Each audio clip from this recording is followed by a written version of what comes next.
JP Gupta साहब जैसा युवा तेज तर्रार यहाँ नगर पंचायत अध्यक्ष हैं।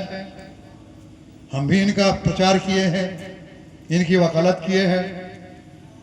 नहीं भी किए हों तब भी मेरा अधिकार बनता है इनसे बड़ा होने के नाते कि आपको समय का निर्धारण तो करना ही नहीं चाहिए था। मैं तो आपसे अब भी कहूंगा कि जो इतनी वाजिब मांग महिला के शौचालय की और पुरुष की, उसको तो तत्काल आपको इस मंच के माध्यम से ही ये कह देना चाहिए कि महीने भर के अंदर ये चालू हो जाए। मुझे पूरा भरोसा है कि माननीय हम लोग के नेता माननीय जगदीश मिश्र बाल्टी बाबा जी इसको चुटकी में करा देंगे, क्योंकि कोई ऐसी समस्या नहीं है ये। लेकिन आपके अधिकार में नहीं है।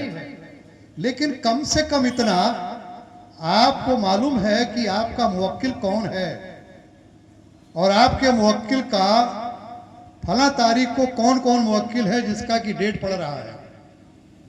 आज जमाना टेलीफोन का है, मोबाइल का है, व्हाट्सएप का है।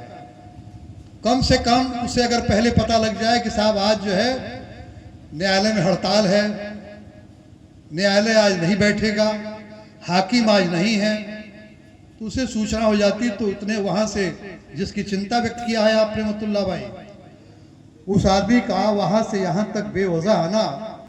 श्रद्धेय जगदीश मिश्र बाल्टी बाबा जी आज के कार्यक्रम की अध्यक्षता कर रहे हमारे बड़े पुराने साथी भाई अरविंद पाठक जी कार्यक्रम में विशिष्ट अतिथि के रूप में पधारे रहे, और हमारे बहुत ही प्रिय साथी, मैं उस समय का साथी बता रहा हूं जबकि ये डिग्री कॉलेज में पढ़ा करते थे। गलत बोल रहा हूं बता दीजिएगा। और उन संघर्षों के साथी हैं हमारे। इन्होंने मेरे साथ चलने का और मुझे बल देने का काम किया था। और आदमी को किसी का भी एहसान भूलना नहीं चाहिए, इसलिए मैंने इसका तस्करा मंच के माध्यम से किया है। माननीय लल्लू जी ने तो लगभग के 2-4 लोगों को पढ़ाया पहना दिया, लेकिन मैं केवल अध्यक्ष जी को पहना पाया कि जिन अधिवक्ता साथियों ने आप लोगों को इस पद की जिम्मेदारी दी है, उनकी अपेक्षाओं पे आप खरा उतरे। ईश्वर आपको ये शक्ति दे। मंच पे बैठे हुए बहुत ही पुराने साथी रामेश्वर गुप्ता जी जो वरिष्ठ अधिवक्ता हैं, कई बार पदाधिकारी रह चुके हैं, नगर पंचायत के प्रथम नागरिक यहाँ के अध्यक्ष श्री जेपी गुप्ता जी, और कॉमरेड श्री लल्लन राय जी जो हमारे गुरु भी हैं, कि अभी भी वो जज्बा उनके में कायम है और अभी भी बहुत दम है। मैं आपको प्रणाम करता हूं। पूर्व वक्ताओं ने अपनी बातें विस्तार से रखी हैं, उन सबसे मैं संबद्ध करता हूं। चंद बातें कह करके अपनी बात को समाप्त करूंगा। श्री अरविंद पाठक जी ने, मैं तो भूल जाता हूं, लेकिन जब भी शपथ ग्रहण समारोह में आया हूं, और इस बार बहुत दिनों बाद आया हूं, क्योंकि जल्दी भूतों को कोई पूछता नहीं है, इसलिए भाई विनोद जी आपको बहुत बहुत धन्यवाद देता हूं। पहले मैं शपथ ग्रहण समारोह में प्रायः आता रहा, और इस तहसील से एक जज्बाती रिश्ता है मेरा। मैं जब पहली बार विधायक बना तो तहसील चला करती थी आपके तमकुही स्टेट के अंदर, और तमकुही स्टेट के अंदर तहसील चलती थी, लेकिन तहसील यहाँ के लिए स्वीकृत थी। तो मैंने अधिवक्ता साथियों ने, जैसे पूर्व अध्यक्ष इसमें और उस समय रहे होंगे, रामेश्वर जी हैं, अशोक राय जी हैं, कई लोग इसमें पूर्व अध्यक्ष हैं, इन लोगों ने प्रस्ताव रखा था, तो मैंने वहां पे टीन शेड दिया था अधिवक्ता साथियों के बैठने के लिए। लेकिन जहन में एक बात थी कि तहसील का भवन बनना चाहिए, और उसके नाते मैं विधायक था, समाजवादी पार्टी की हुकूमत थी। मैंने अंबिका चौधरी जी को बुलवाया यहाँ पे, बुलवा के यहाँ कार्यक्रम कराया, शिलान्यास कराया गया तहसील का, और जाने के साथ ही उन्होंने पैसा रिलीज कर दिया। और मुझे लगता है साल डेढ़ साल के अंदर यहाँ तहसील भवन तैयार हो गया। मैंने काम किया, मैंने कोई एहसान नहीं किया, लेकिन कम से कम तहसील का भवन बन गया तो यहाँ पे चाहे वो अधिवक्ता साथियों के लिए, चाहे वादियों के लिए और चाहे बेंच के लिए एक सुविधाजनक स्थान, जिससे कि जनता की समस्याओं का समाधान किया जा सके।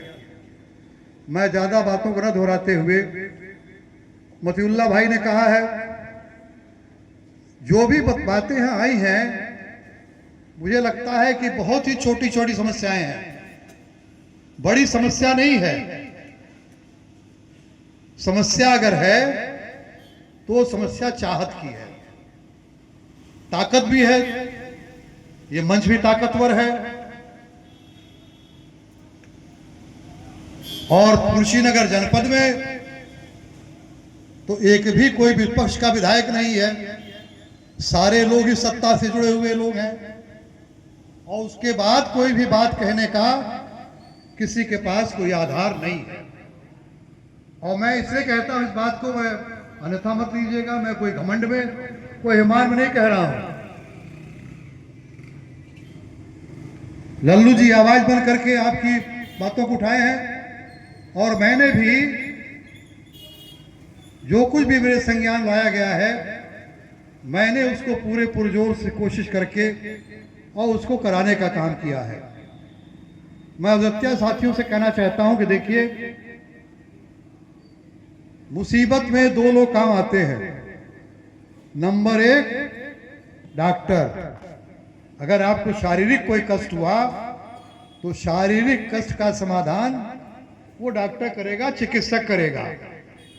और अगर आपको समस्या आई व्यवहारिक जीवन में, जमीन से, जायदाद से, झगड़े से, इन सब चीजों की समस्या है, उसका समाधान आप अधिवक्ता साथी करते हैं। बेहतर रहा होता कि अगर बार और बेंच दोनों यहाँ पे मौजूद रहा होता। अब कोई परिस्थिति रही होगी, लेकिन अब तक तो मैंने, जब भी मैं शपथ ग्रहण में आया हूं, तो दोनों का यहाँ उपस्थिति और जो एक दूसरे से अपेक्षा है उसका यहाँ पे तस्करा किया जाता था। लेकिन मैं अधिवक्ता भाइयों से कहना चाहता हूं, देखिए, मैं पहले अपने से शुरू करता हूं। कोई मरीज अगर जाता है और उस मरीज के ऑपरेशन की आवश्यकता है, तो वो कंसेंट दे देता है कि मैं पूरी तरह से आपको इसका अधिकार देता हूं कि आप इसका निदान करिए, परिणाम जो भी होगा वो मुझे स्वीकार है।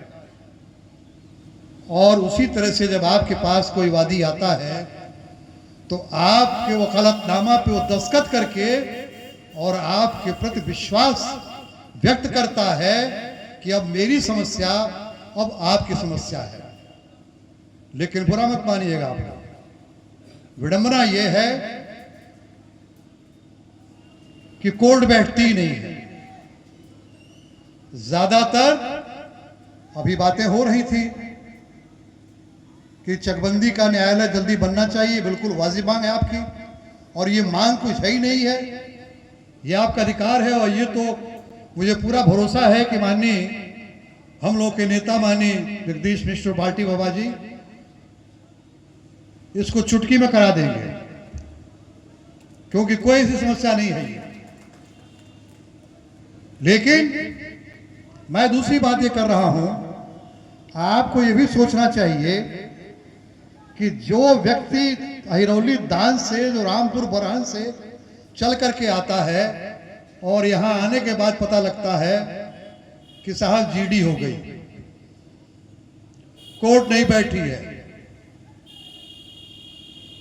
और उसे किसी तरह की कोई खबर, अगर वो आपके अधिकार में नहीं है, मैं ज़्यादा कुछ बोल रहा हूँ, मैं 2 मिनट के बाद ख़त्म कर रहा हूँ।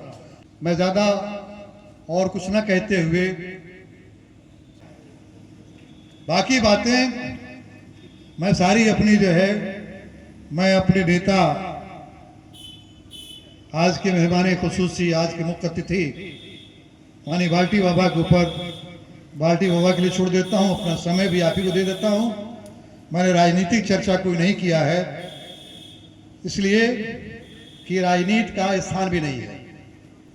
लेकिन ये ज़रूर कहूँगा कि विश्वास के संकट के दौर में, जहाँ विश्वसनीयता का संकट है, हमसे लोग कहते हैं, बराबर आप ये कहते हैं, तो मैं कहता हूँ पांडे जी, जब मैं डॉक्टरों की राजनीति करता था, जब 12,000 डॉक्टरों का प्रदेश महामंत्री था, उस बार भी पहली तकरीर मैंने यही कहा था।